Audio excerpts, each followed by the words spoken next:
All right, we got Coach Ryan Andrews from Griffin, defense coordinator at Griffin right now. Great coach in Georgia, well-respected guy. Look forward to hearing what he's got to say. Coach, you can share your screen, you can talk, do whatever you need to do. Take over. How you doing? I appreciate you for having me. Just want to go kind of like what Coach Timmerman did. It'd be a very broad overview of practice. I think our practice schedule is somewhat unique, or especially under Coach Reed. I remember our first year at Griffin, everybody kept asking, "How do we play so fast?" Because and that's one of the things you want to do when people turn on film. You want to be able to recognize, what you're doing. So, um, I think one of the biggest things for us is just we were able to do some things the way we practice. It allows us to do that. So I want to kind of go over that, so everybody can kind of see what made us unique in that manner, and go from there. If I can get this screen out the way, hold on. Let me get this other screen out the way so we can do that. Here we go. All right, here we go.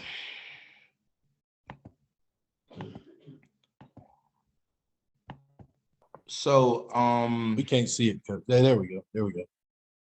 we got it now. Yeah, we got Everybody it. got it. Yeah, we got it. Okay. So on Mondays, we are roughly on the field. For us, it was the times are a little off because we didn't have everybody in weight training during the day, so we lift after school and watch film after school. But this is a typical Monday practice for us. We're full pads Monday and Tuesday. All right. And so for that stretch, of course, and so off the rip, we come out and our offense gets to work their red zone defense. The starters or rotational guys get to go through a turnover circuit. Then we now the offense gets to work ball security. And then defense is working tackling. As you can see, I don't have to read this, but this is our Monday. What I want to kind of focus on as we're going through this is our competition periods. And I think that's what allowed us to play as fast as we've been able to play over the last few years. Everything about us is a double huddle. So what happens is that we set up a huddle on each 30. And whoever is what we call the blender, whoever's in the blender, that is who's ever time it is. So here with offensive pass Skelly, that's who's there in the blender. So they are the ones going back and forth. So they run a play, they got the jog down to the other end. The defense is already set up for whatever card is next. They got to run that play and they jog back down. So you get a lot of plays in a short period of time. And what ends up happening by the time they jog, set up, the offense coordinator just making the play, it's kind of simulating the bottom amount of time after a ball is snapped and ends, and the ref is putting the ball down. And so what ends up happening, we go into the games and they're conditioned already, and this is always also a way to get conditioned in. You can do a couple of ways. Our offense, they just ran their whole script.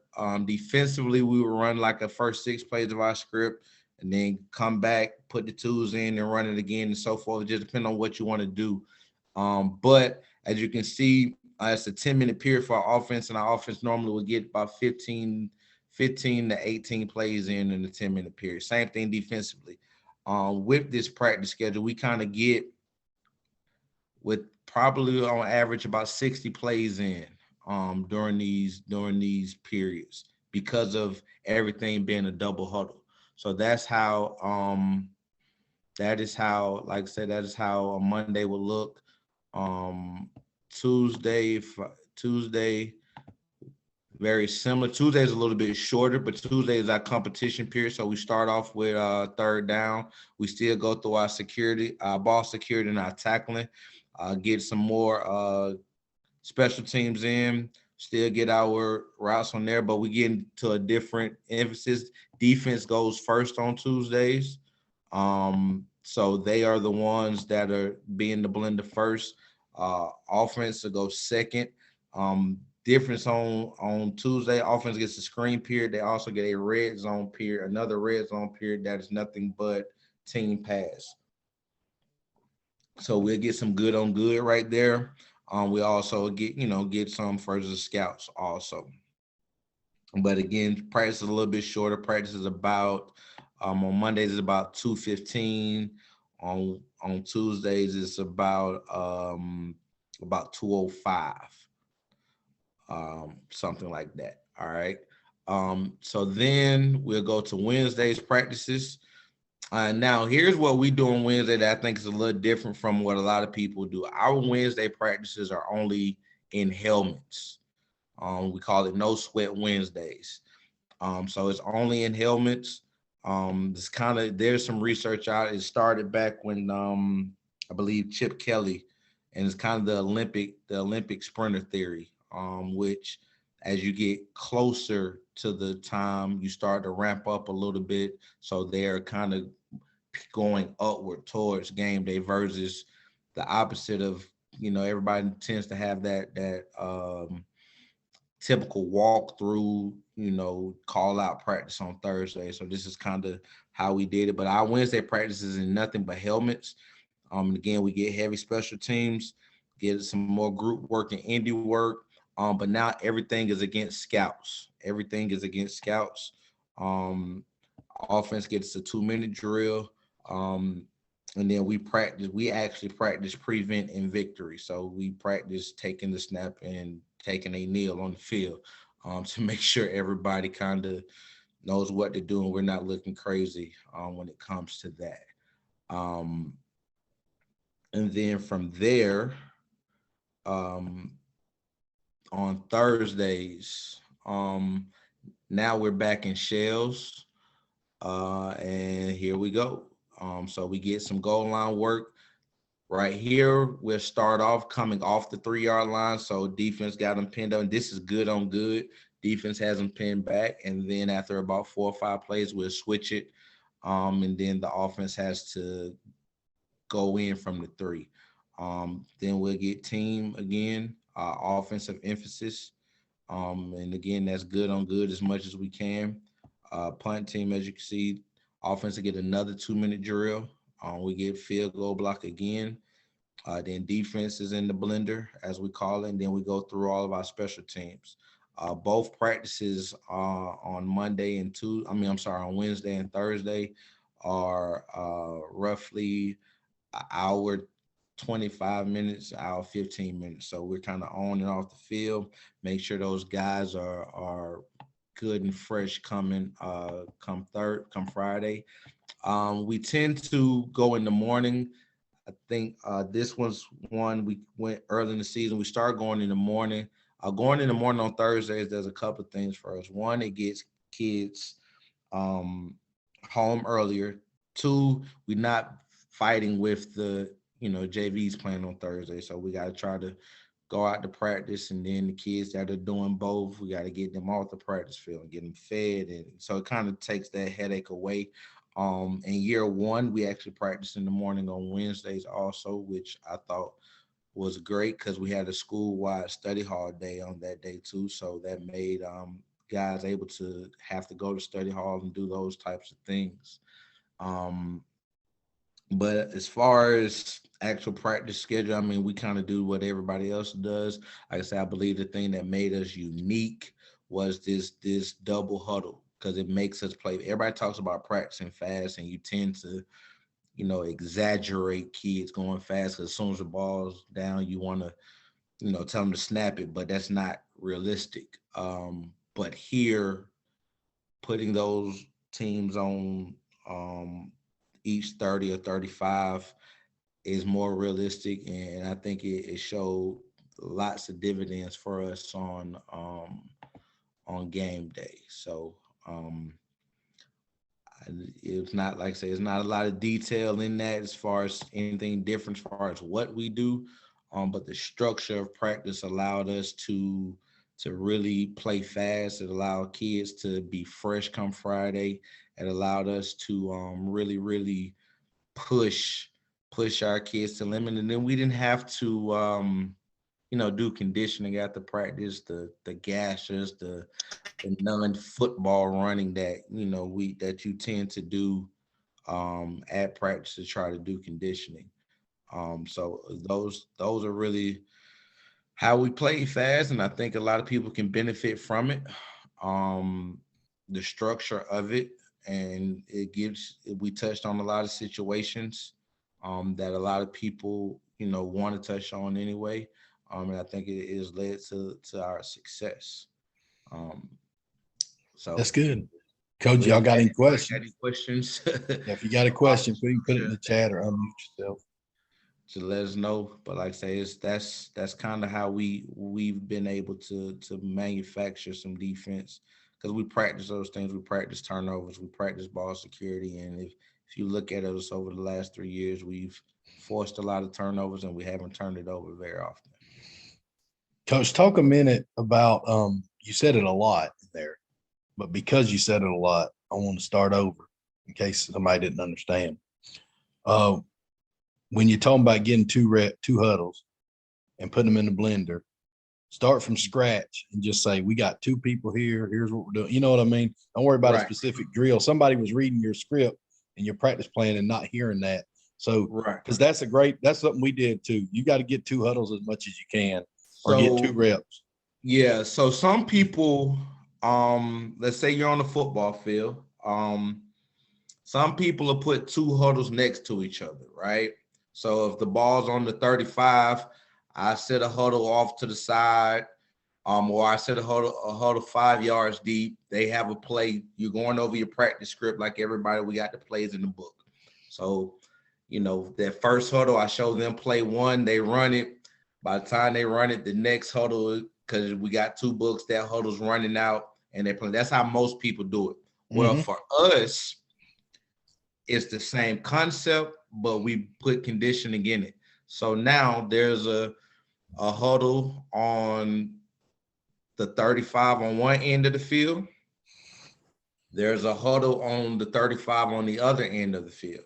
Defensively, for us, when we're in the blender, I still have my script. I just know the huddle on, let's say, the scoreboard side of the practice field is going to have all odd plays. The huddle away from the scoreboard on the other 35 is going to have all even plays. So I already know that in my mind as I'm scripting what's going on. So the defense, pretty much their back is always to the opposite offensive huddle, if that makes sense for everybody.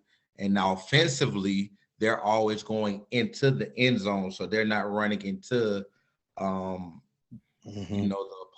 the huddle that's on the other end as far as defensively goes. So that's what we say. That's what I mean by in the blender. So you run a play, but as soon as you hit the ground, first of all, defensively, you're running to the ball. As soon as the whistle blows, you're jogging down. And now you're getting put in that mindset of, okay, I'm tired. I got to be able to identify the formation. I got to be able to make my call, make my checks, because they're already set and ready to go. So that helps with teams that are tempo. That helps with conditioning. That helps getting used to making calls while I'm tired. That helps with being able to recognize motion while I'm tired. All those things. And then just to backtrack a little bit, we could do during our group period, we'll have a formation rec period and those type of things. But, like I said, I think that our 7-on-7 period, our inside run period, and our team period is probably what's unique to our practice schedule, because pretty much everybody's doing, formation rec and inside run and those type of, but how our structure of it is what made it a little different. I saw a question in the chat. Yeah, we had one from Brad that says, Coach, in your experience, assuming this is different than what you did before, how did this compare to other practice schedules? So how did this compare to what you did before that? I think the other practice schedules I've experienced kind of been like the old school method, right? We're going to come out, we're going to stretch. From stretch, we're going to go into special teams. From special teams, we're going to go into Indy. From Indy, we're going to go into inside run. And now that inside run period is maybe 20, 25 minutes because everybody got to get their inside run period. Then we're going to go into Skelly. And so now that Skelly period is, again, 20, 25 minutes because everybody, and it's one huddle. And now we're going to go into team. With this, it's more structured, I think, and it's more reps. And it keeps the kids engaged because what normally happens with your young kids, they throwing the ball on the side, they wrestling, they playing with the water coolers, they doing all types of stuff when they know they're quote unquote not playing on Fridays. But this keeps them engaged because they know they got to get reps. Offensively, those 2s and 3s that think they not playing now, they got to get reps because you can get, again, we probably average doing this about 15 to 18 plays per period. So even if I only script 12 plays to run an inside run, I get to run through that script again because of the tempo and the time that it's taking us to run a play. I see this other one. The other question. Yeah. Circuit specifically, or do you combine them with tackling the block? Now we have a actual turnover circuit. That is during. So what stations would you use, Coach? What stations do you like? All right, we go. So 2 things. So to finish answering this question, we're gonna do tackle the circuit Monday and Tuesday because we're in full pads. Turnover circuit we're gonna do as a defense on Mondays. And so what I've done, the first circuit, you're gonna go to your position coach. So for DBs, we're working some type of ball skill, some type of ball drill.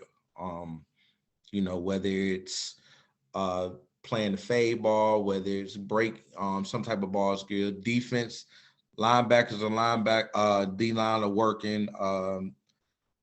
Linebackers will work punching, and vice tackling with a strip. Defensive lines will work scoop and score and work and going to the back, the throwing arm of the quarterback. Once we rotate, kind of be the same thing, but it'd be still more position specific. So with the D-line coach, the DBs will still work that, but now they'll work from that angle if they're coming on the blitz. Linebackers come to me now, we'll work some ball skills. We'll work some ball drills still at DBs. When I get the D-line, I'm working more scoop and score with them. I have done a screen retreat drill with them and then throw the ball to them. Just get a big guy some love for catching the football. Yeah. But those are the type of things we'll do. It just depends on what we want to work that week as far as different drills. But we've worked peanut punch. We've worked, of course, the securing the tackles, stripping from over the top. We worked the blitz drill and going attacking the throwing shoulder. So all of those things. No, that's good, Coach. That's really good. Anybody got any more questions for Coach?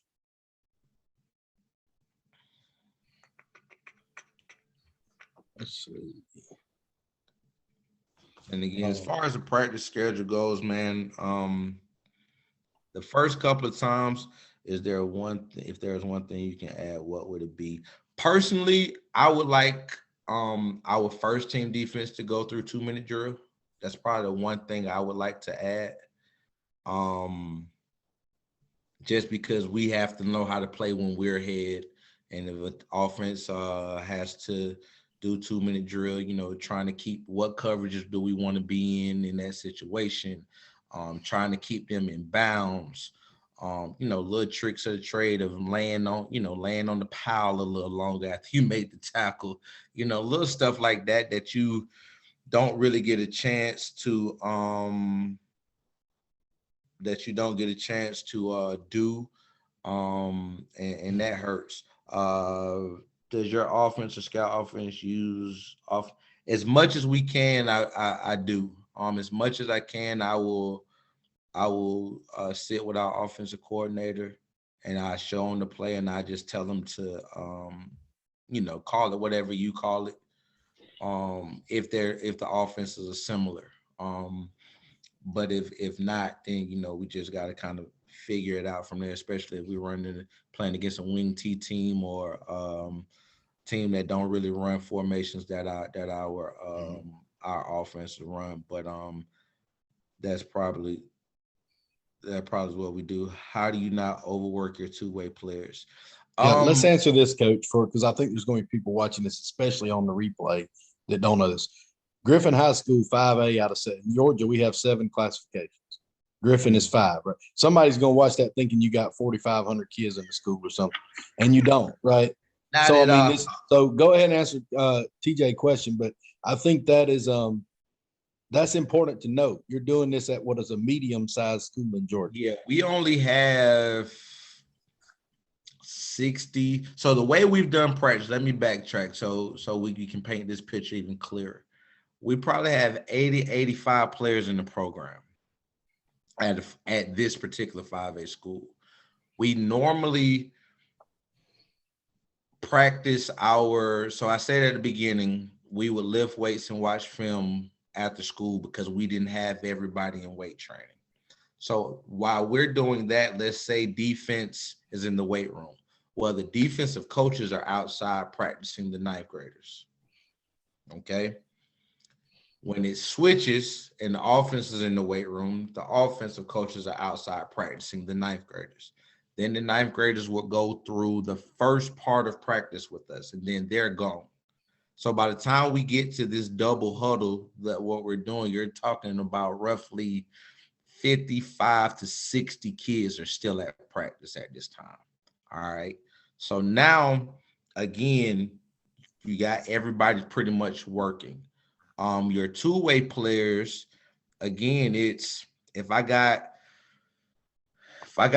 14 plays scripted, how many plays do I need my two-way players to do? And that's kind of how we do it. Our two-way players got most of their work during our group time, so they really didn't do indie. So when defense was in indie, offense was in group. When offense was in indie, defense was in group. So our two-way players most of the time did not get the indie time. And then, when it comes to doing the team-oriented stuff, 7-on-7, team inside run, team, as a coordinator, you just pick, okay, you get 3 here, come on out. You didn't give them, all 40, 50 reps that you was going to get between those 3 periods. Yeah, that's good. Anybody else got a question? That was good, though. Good. That's a great question, by the way. Because I think you're hitting a lot of, with how we're trying to do this and with people that have signed up and all, you're talking about many, many states, many, many sizes of schools. So, it's not always going to be all applicable, but somebody can take a piece of that. But I will tell you that the ability to maximize the number of folks doing something at practice is very important, whether you're at a single A or the biggest school. You got to find a ways to get as many huddles as possible, as many people working as possible. Correct. All right. The bigger the program, you definitely got to figure out ways to keep them working. Yeah, and don't forget the young guys, fellas, because the young guys, the older you get, you realize them young guys will be old guys for long. It'll be quick. And so find ways to work as many people as possible, not just the ones going to play this Friday. But yeah, that's what I would say. That's good, Coach. I appreciate you. Thank you very much for coming on with us, man. Appreciate you. Let's see.